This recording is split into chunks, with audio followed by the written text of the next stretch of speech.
Let's start out with Fukushima here. Fukushima Daiichi, you and I have been talking about this ever since that plant melted down, or that series of plants melted down. What's the status of the radioactivity there?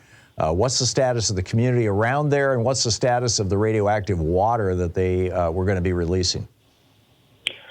Yeah, the big shoe that just dropped last Thursday was the beginning of the oceanic dumping of 1.3 million tons, which is more than 300 million gallons of highly radioactive wastewater. This has come from, more than a decade of trying to keep those 3 melted down reactors cool. So they use hundreds of tons of water per day to cool the melted cores. And they capture a part of that. Some of it is simply allowed to flow into the sea through the groundwater, actually. So that's been going on for more than a decade. But they do have, 1,000 tanks, 300 million gallons that they are now intentionally, on purpose, dumping into the ocean as a waste disposal mechanism. So, yes, the water has been treated with what's called the Advanced Liquid Processing System, which targets 60-plus radioactive isotopes for filtering, but they cannot filter out tritium. So the tritium, or radioactive hydrogen levels in this wastewater, are astronomically high. And there are trace amounts of other radioactive isotopes, things like carbon-14, which, like radioactive hydrogen, can go anywhere in the human body, right down to the DNA molecule.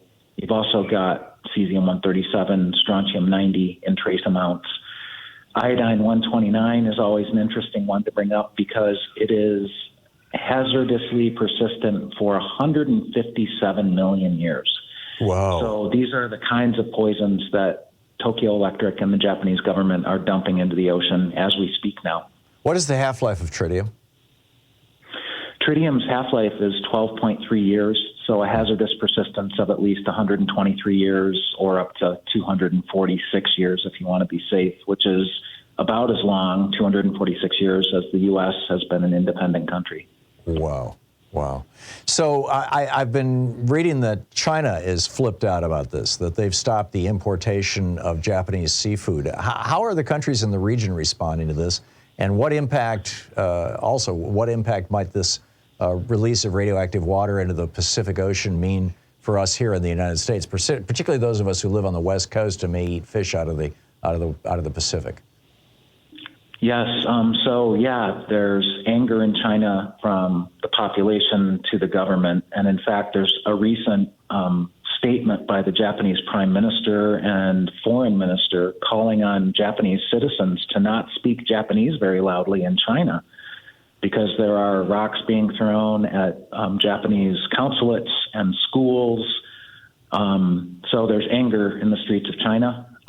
There's anger in South Korea. They just had protests over the weekend in South Korea after the dumping began, numbering in huge numbers of thousands of protesters in the streets, pretty dramatic photographs. Unfortunately, the South Korean government, which was elected last year, is a pro-nuclear power conservative administration.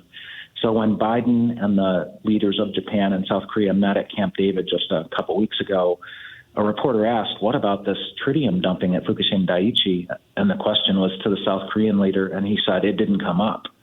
So, these three pro-nuclear powers who are allies are in lockstep over this dumping plan.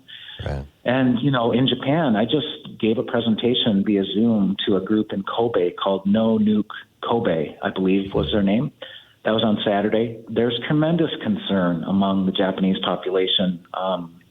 But unfortunately, their leadership governmentally is pro-nuclear power, has been the Liberal Democratic Party of Japan since 1954. And the U.S. and Japanese nuclear power establishments have been in very close cahoots that entire time. Yeah. And why is that? Why does nuclear power persist I get it here in the United States, you've got the Supreme Court having legalized political bribery, so you've got a bunch of, politicians who are on the take, and the industry's got a lot of money to spread around. But Japan, South Korea? A part of it is U.S. influence. at least on the governments of those countries. I mean, the history in Japan is pretty remarkable and shocking. I only learned it about 10 years ago. I didn't know. But in response to the U.S. testing of Operation Castle, codenamed Bravo hydrogen bomb, on March 1st of 1954, which was a major radiological disaster for the Pacific and even for the Japanese fisheries food supply.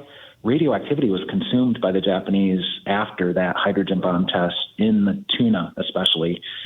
Fishermen died of acute radiation poisoning when the radiation cloud from that blast of 15 megatons, Whoa. which made it 1,000 times bigger than Hiroshima, reached those fishing vessels. Where did we blow that died. off? That was that in like the Bikini Islands and all in that area? Yes, it was in the Marshall Islands. In the Marshall Islands. And so it led to large-scale protests in Japan. Remember, this was 9 years after Hiroshima and Nagasaki were atom bombed. Right.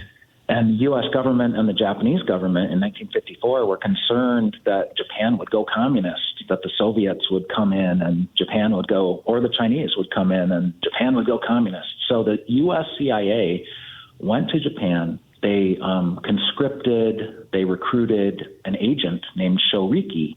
He was a Class A World War II war criminal who beat the charges, was not hung by a noose for what he did in World War II. He was recruited by the CIA to help sell nuclear power to the Japanese people, and he was quite equipped to do so. He owned the largest newspaper in the country. He owned the largest television station in the country, and the rest is history. And the reason it persisted for so long was the propaganda, the lies. But of course, Fukushima Daiichi showed that nuclear power is not safe. The Japanese people now knew in 2011 that that was a lie. And, you know, the good news in Japan is that of the 55 reactors that were operating on March 10th of 2011, the day before the catastrophe began, most of them are still shut down. And that is due to the popular will of the Japanese people. And of course, some elected officials have to respond to that popular will. So there's only, I don't know the exact number, but it's a small fraction of those 55 reactors are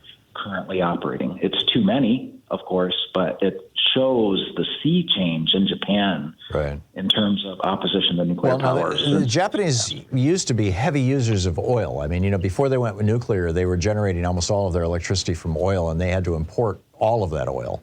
What are they, you know, how are they doing in terms of developing renewable energy sources? Well, the prime minister who was serving for the first months of Fukushima Daiichi was from a different party. I believe it's called the Democratic Party of Japan, as opposed to the Liberal Democratic Party of Japan. And his name was Naoto Kan. And their party only ruled for, you know, like less than 1% of Japanese history since 1945. But he happened to be serving when the catastrophe began. He really pushed for renewables to expand. But this Liberal Democratic Party of Japan that's ruling now and has ruled for 99% plus of Japanese history since 1954 is when they were founded. They are pro-nuclear, unapologetically so, and renewables take a real distant second. Amazing. We should point out, by the way, that liberal means basically neoliberal or libertarian in every country in the world except the United States. So this would be... Yeah, you know, what's interesting with the Liberal Democratic Party of Japan is one of their star prime ministers, who's been retired for some time, is anti-nuclear now and very outspoken. Interesting. He's not the only one. Kevin, you can stick around for a little bit, right? Yeah. Okay, great. Hold on. I want to get into what's going on in Europe and the United States with regard to nuclear power as well. It's 15 minutes past the hour. Kevin Kamps is with us, the radioactive waste specialist at beyondnuclear.org.